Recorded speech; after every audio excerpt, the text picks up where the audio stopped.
নমস্কাৰ বন্ধু বান্ধৱী, আছাম কুকিং চেনেললৈ স্বাগতম জনাই আহকচোন।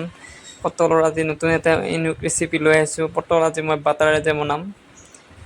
তাৰ কাৰণে পটল লৈছোঁ মই 7টা, বাটাৰ এটা সৰু মিডিয়াম চাইজৰ বাটাৰ এটা লোৱা গৈছে, কাটি লোৱা পিঁয়াজ দুটা, শুকান জলকীয়া, আদা নহৰু আৰু বগা সৰিয়হ। প্ৰথমতে মই পটলকেইটাই ভালদৰে কাটি লৈ লৈছোঁ, দুফাল দুফাল কৰি লৈ লোৱা হৈছে। পটলখিনি মই দুফাল দুফাল কৰি লোৱা হৈ গ'ল। এতিয়া মই পিঁয়াজ এটা কাটি ল'ম। পিঁয়াজটো যিটো পিঁয়াজ কাটিছোঁ সেইটো মই পিঁয়াজটোৰ কাৰণে পেষ্ট বনাই ল'ম। শুকান জলকীয়াখিনিও মই কাটি লৈ লৈছোঁ, সেইখিনিও কাটি লোৱা হৈ গৈছে। এতিয়া মই প্ৰথমতে বগা সৰিয়হখিনি পেষ্ট এটা কৰি ল'ম। পেষ্ট কৰি লৈ ল'ম। প্ৰথমতে বগা সৰিয়হখিনি পেষ্ট কৰি লোৱা হৈছে। তাতে একেলগে পিঁয়াজ আৰু শুকান জলকীয়া, আদা নহৰু সেইখিনি একেলগে পেষ্ট কৰি ল'ম।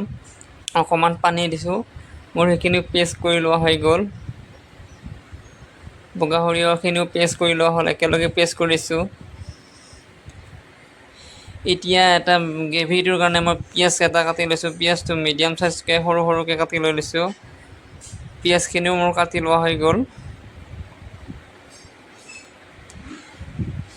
কেঁচা জলকীয়া ব্যৱহাৰ কৰিছোঁ, কেঁচা জলকীয়া দুটা ব্যৱহাৰ কৰিছোঁ। এতিয়া মই হালধি লৈছোঁ এচামুচ, জিৰা পাউডাৰ, নিমখ আৰু ধনিয়া পাউডাৰ, এই তিনিটাই মছলা লৈছোঁ।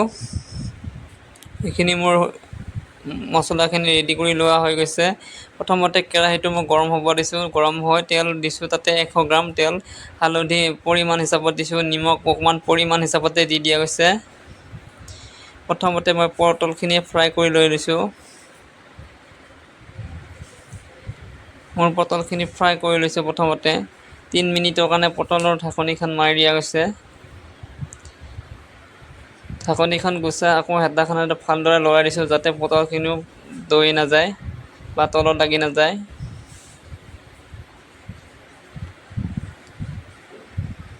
এনেদৰে 3-4 মিনিটমান ভালদৰে ভাজি ল'ব পটলখিনি।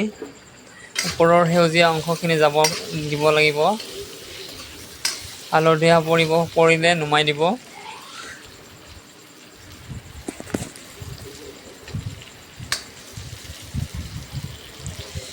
যদি ভিডিঅ'টো চাই ভাল লাগিছে, লাইক, কমেণ্ট, শ্বেয়াৰ কৰিব নাপাহৰিব, ছাবস্ক্ৰাইব কৰিব নাপাহৰিব।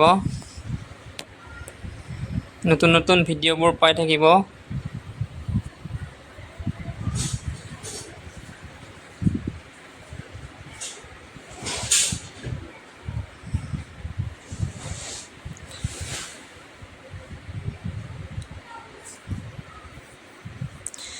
মোৰ প্ৰায় পটলখিনি ফ্ৰাই কৰা হৈয়ে গৈছে, হালধীয়া হৈয়ে গৈছে। এতিয়া মই পটলখিনি থাল এখনত নমাই ল'ম। থাল এখনত লৈ লৈছোঁ পটলখিনি, ফ্ৰাই কৰা পটলখিনি থাল এখনত লৈ লৈছোঁ।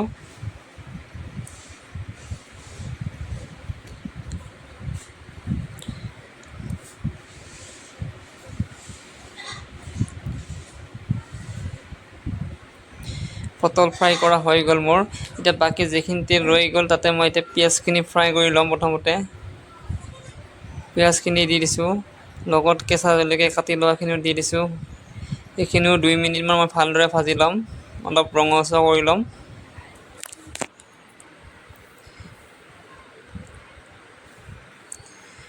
পিঁয়াজখিনি মোৰ ৰঙচুৱা হৈ গ'ল। তাতে এতিয়া মই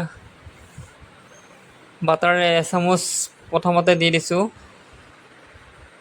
তাৰপিছত কম হোৱা দেখা পাই আৰু এচামুচ দি দিছোঁ বাটাৰ।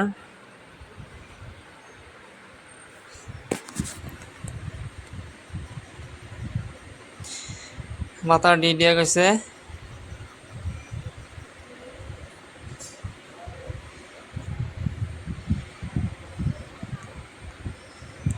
এটা বঢ়িয়া ফ্লেভাৰ আহিব।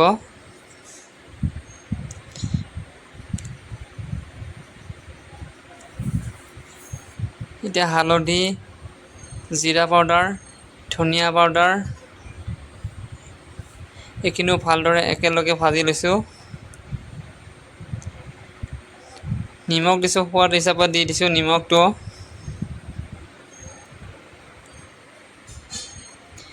একেলগে নিমখ এড কৰিছোঁ। এতিয়া পেষ্ট বনাই লোৱা বেহাৰৰ সেইখিনিও দি দিছোঁ। যাতে আপোনালোকে চাব ভালদৰে ভাজিব, যাতে যেতিয়া ভাজোতে এটা তেল ওলাই যাব তেতিয়ালৈকে ভাজিয়ে থাকিব। তেল নোলোৱালৈকে ভাজিয়ে থাকিব আপোনালোকে।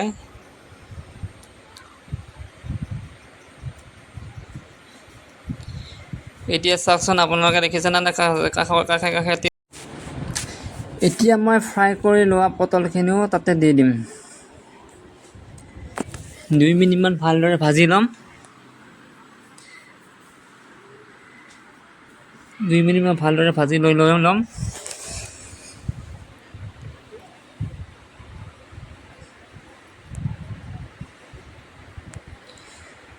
ভাজি লোৱা হৈ গ'ল, তাতে অকণমান গৰম পানী ব্যৱহাৰ কৰিছোঁ যাতে পটলখিনি বঢ়িয়াকৈ গ্ৰেভিটো মিক্স খায়।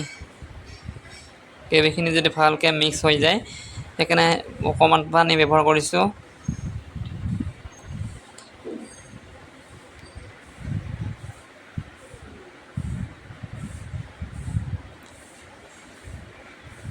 আপোনালোকে এনেকৈ ঘৰত ট্ৰাই কৰি চাবচোন, পটলৰ নতুন এটা ৰেচিপি।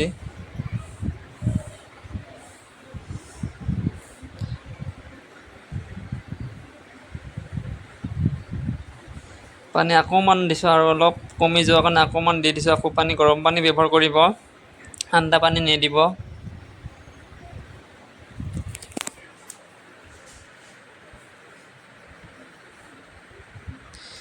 এনেদৰে 3-4 মিনিটমান ভালদৰে ভাজি থাকিম।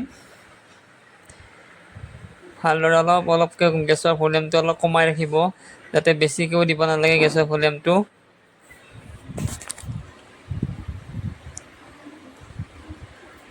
কমাই ৰাখিব অকণমান যেনে উতল আহিছে যেনেকৈ।